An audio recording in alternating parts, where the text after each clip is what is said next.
Assalamualaikum warahmatullahi wabarakatuh. Kami dari kelompok 5 kelas Mesin Learning I2 akan mempresentasikan proyek UAS kami yang berjudul Health Disease Prediction Using a Machine Learning Model with the Greater Accuracy Support Vector Machine Algorithm. Pertama, perkenalkan anggota dari kelompok 5, saya Muhammad Rafli Mustari dengan NIM 187221018 dan rekan saya. Saya Ratna Mentari dengan NIM 187221011.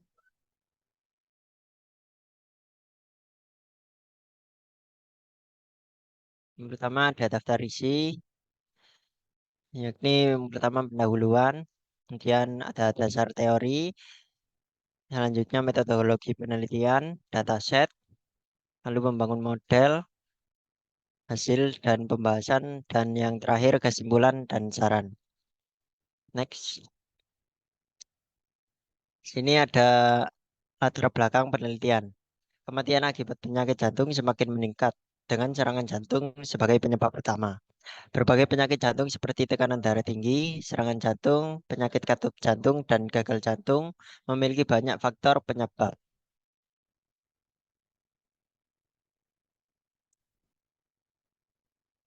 Lalu ada data pendukung. WHO pada tahun 2015 mencatat 70% kematian di dunia disebabkan penyakit tidak menular. 45% dari angka tersebut disebabkan oleh penyakit jantung, yang diantaranya 17,7 juta mengalami kematian. Riskesdas 2018, rata-rata prevalensi penyakit jantung di Indonesia sebanyak 1,5% dengan peringkat prevalensi tertinggi di Provinsi Kalimantan Utara sebanyak 2,2%. Kemudian ada perincian dari beberapa provinsi, Yogyakarta 2%, Gorontalo 2%, Aceh 1,6%, Sumatera Barat 1,6%, DKI Jakarta 1,9%, Jawa Barat 1,6, Jawa Tengah 1,6, Kaltim 1,9%, Sulawesi Utara 1,8, serta Sulawesi Tengah 1,9%. Dan ada tujuan penelitian. Penelitian ini bertujuan memprediksi penyakit jantung pada tahap awal berdasarkan faktor-faktor seperti usia, jenis kelamin, tekanan darah, dan lainnya menggunakan algoritma support vector machine atau yang disebut SVM. Algoritma SVM terbukti memberikan akurasi dan hasil yang lebih baik dibandingkan algoritma lainnya.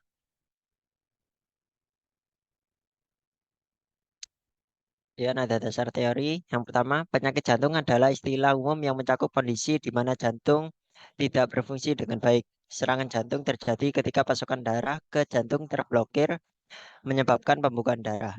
Jenis penyakit jantung termasuk penyakit arteri koroner, gagal jantung kongestif, dan gangguan ritme jantung.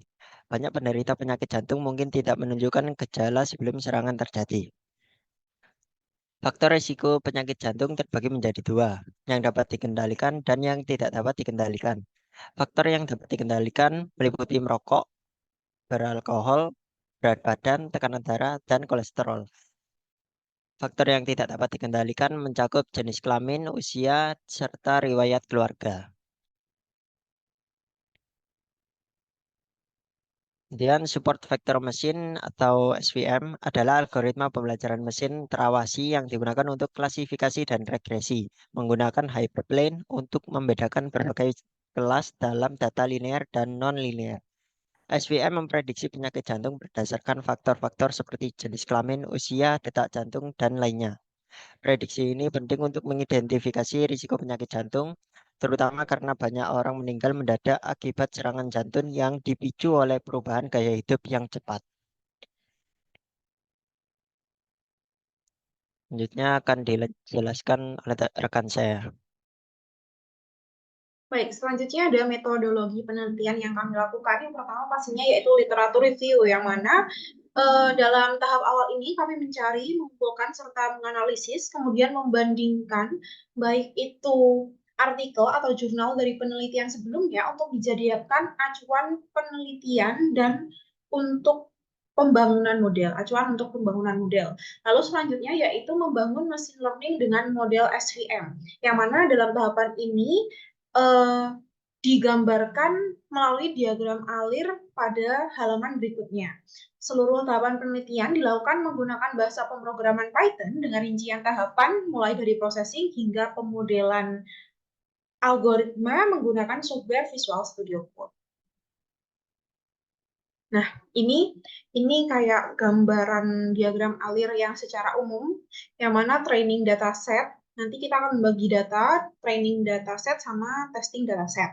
Yang mana setelah itu nanti pada data training akan dilakukan pre-processing, lalu diklasifikasi, lalu pada hasilnya itu nanti akan dimasukkan data testing untuk diketahui apakah data testing tersebut nanti prediksi outputnya seperti apa. Ini tahapan lebih lengkapnya, ada pre-processing yang mana dataset itu nanti akan di-handling, apakah dia nanti ada outlier dengan menggunakan Z-score, lalu dataset tersebut yang outlier yang ditemukan akan ditangani untuk dihilangkan. Lalu setelah itu nanti kita handling imbalance data dengan oversampling. Dataset hasilnya itu nanti akan dihapus fitur yang korelasinya lebih dari 0,25 terhadap target. Lalu dataset tersebut akan dilakukan pemilihan fitur yang sesuai. Setelahnya, ini ada dataset splitting. Biasanya kan kita juga pada saat pemodelan itu ada split datanya, lalu setelah itu kita lakukan klasifikasi dengan menggunakan metode SVM.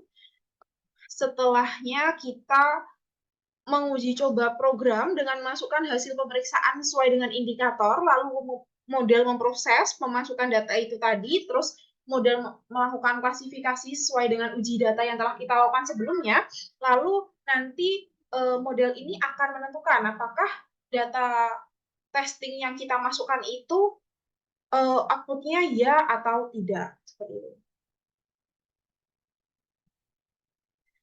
Selanjutnya, saya akan menjelaskan dataset. Dataset yang kami gunakan ini sendiri, yaitu diambil dari ijsuc.edu/ml dataset /heart disease, yang mana dataset ini terdiri dari 918 rekaman dan mencakup 13 indikator atau atribut yang merupakan faktor-faktor penyebab penyakit jantung. Nah, selanjutnya ini adalah rincian dari atribut-atributnya. Yang pertama ada age, yaitu umur, lalu ada sex, yang mana itu jenis kelamin, lalu juga ada chest pain type, yang mana jenis nyeri dada, lalu juga ada atribut resting BP, yang mana dia merupakan tekanan darah saat si orang tersebut sedang istirahat atau resting blood pressure. Lalu selanjutnya ada kolesterol, yaitu tingkat kolesterol serum, ada fasting BS yang mana itu gula darah ketika si pasien itu puasa, lalu ada resting ECG yang mana hasil elektrokardiografi saat istirahat, ada max HR yang mana denyut jantung maksimum yang dicapai, lalu ada juga exercise angina yang mana merupakan angina yang diinduksi oleh olahraga, lalu ada old peak yang mana merupakan ST depression yang diinduksi oleh olahraga relatif terhadap istirahat, lalu juga ada slope yang mana merupakan kemiringan segmen ST pada puncak olahraga, dan yang terakhir dan atribut yang dicek terakhir yaitu TAL atau thalassemia. Sedangkan untuk indikator terakhirnya yaitu merupakan variabel target, yang mana apakah pasien memiliki penyakit jantung atau tidak, target labelnya seperti itu. Mungkin untuk progres pertama, itu dulu yang dapat kami sampaikan. Kurang lebihnya kami mohon maaf yang sebesar-besarnya. Terima kasih banyak kepada Pak Hendra ataupun penonton yang telah melihat presentasi dari kelompok kami. Sekali lagi kami ucapkan terima kasih. Wassalamualaikum warahmatullahi wabarakatuh.